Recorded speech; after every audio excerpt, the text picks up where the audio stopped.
The title of the poem is Filling Size 4 1/2 Shoes. Size 4 1/2 in the US works out to about Israeli size 34. That was the size of the footwear our dear Booby wore. But who could fill those shoes, stepping with grace we all adore, whose rapture and joy exuded from every pore?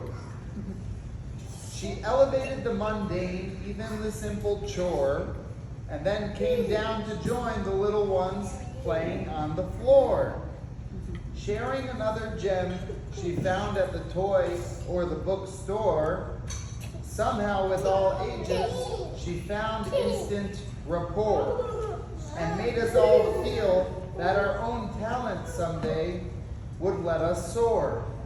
So let's recall the myriad of ways she touched our lives galore, with colors, shapes, lights, and touch, with every word except bore. To ask who could fill her shoes is not the right question, since it's not the shoes we'll cherish, it's her colossal footprints.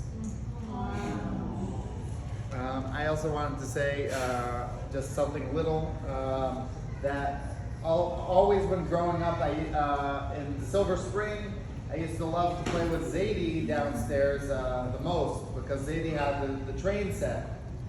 So that was always my favorite.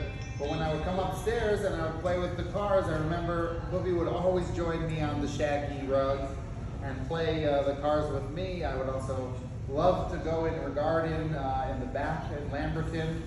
And I wanted to say that no matter how many times I pressed this little tchotchke magnet that was on the fridge, and it rang, it was like a little phone, a mini phone. You press it and it rings. And no matter how many times, Booby would always think someone's calling, and she would never get upset at me also. So that's what I have to say.